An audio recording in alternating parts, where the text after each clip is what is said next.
ಬಂಧನ, ರೂಪಾಯಿ 6.70 ಲಕ್ಷ ಚಿನ್ನಾಭರಣ ವಶ. ಹೌದು, ಬೈಲಹೊಂಗಲ ಪಟ್ಟಣದಲ್ಲಿ 2 ಪ್ರಕರಣಗಳಲ್ಲಿ ಮಹಿಳೆಯರನ್ನ ಯಾಮಾರಿಸಿ ಸರಗಳ್ಳತನ ಮಾಡಿದ್ದ 4 ಆರೋಪಿಗಳನ್ನು ಬೈಲಹೊಂಗಲ ಠಾಣೆ ಪೊಲೀಸರು ಬಂಧಿಸಿದ್ದಾರೆ.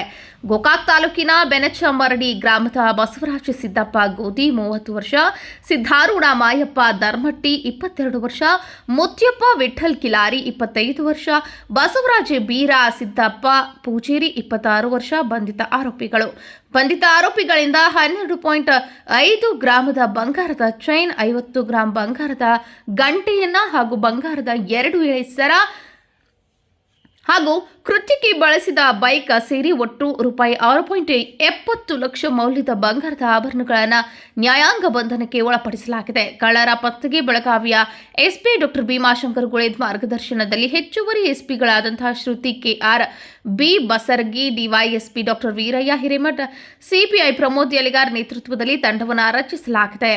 ಪಿಎಸ್ಐಗಳಾದಂತಹ ಪಿಎಸ್ ಮುರನಾಳ್, ಗುರುರಾಜ್ ಕಲಬುರ್ಗಿ, ಎಫ್ವೈ ಮಲ್ಲೂರ್, ಪೇದೆಗಳಾದಂತಹ Vithal Doddappa Honnappanavar, Shankar Menasinakai, JR Malagali, Chetan Budni, MS Desnur, KF Vakkund, Sachin Patil, Vinod Thakkannavar ಕಾರ್ಯಾಚರಣೆಯಲ್ಲಿ ಭಾಗಿಯಾಗಿದ್ದರು.